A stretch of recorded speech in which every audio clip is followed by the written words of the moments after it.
Hey students, I hope you're doing well.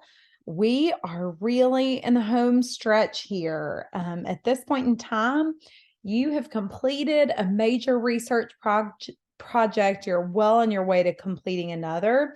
And it's time that we start talking about your final exam in English 112. I don't know if you remember from the beginning of the semester, but for this class, you actually do not have a final exam. You have a final oral presentation. And you might be saying, how in the world do I do that? This is not an in-person class. So I wanted to walk through what this process is going to look like and show you what you're going to be using. You've done a great job this semester in learning how to create your own research papers. You had to gather your own primary research through an interview process.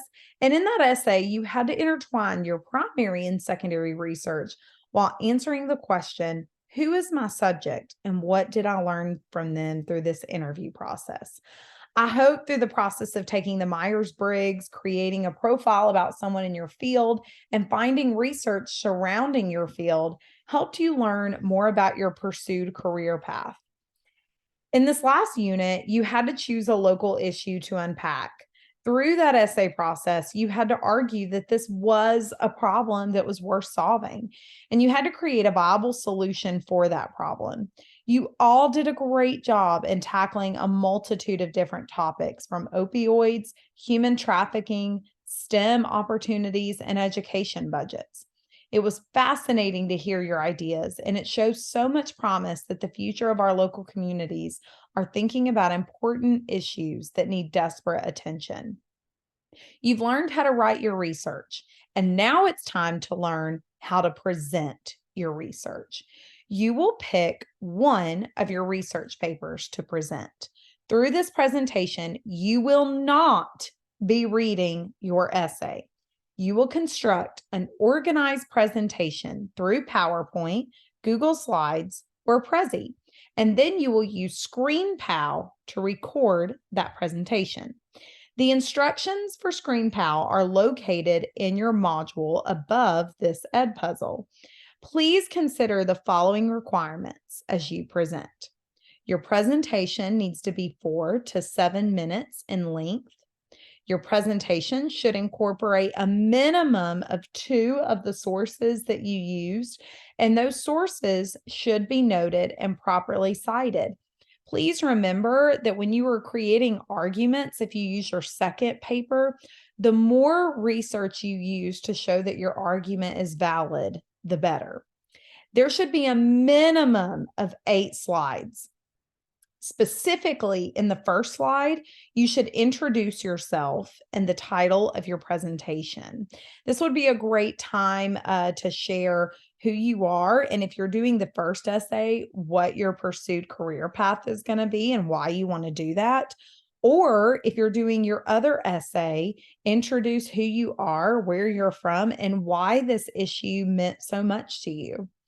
The last slide should be your works cited page. You should also make sure to thank your audience for their time. You need to consider how to effectively organize this presentation.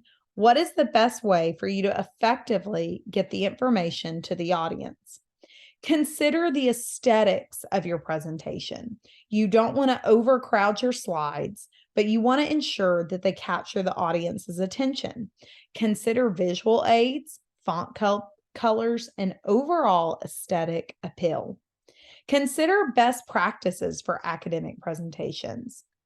Use eye contact, be audible, speak with great levels of confidence, and remember, this comes from practicing your presentation. And be convincing in tone. Be convincing and engaging. Your audience is supposed to listen. That is your job. Some of you might be asking, am I allowed to use a script or note cards? Absolutely. But what I do want to see is that you've practiced enough where it doesn't sound or appear that you are reading from that script or note cards. You should be confident in your presentation, and you should be the expert on what you're presenting. If you have any questions, please don't hesitate to reach out.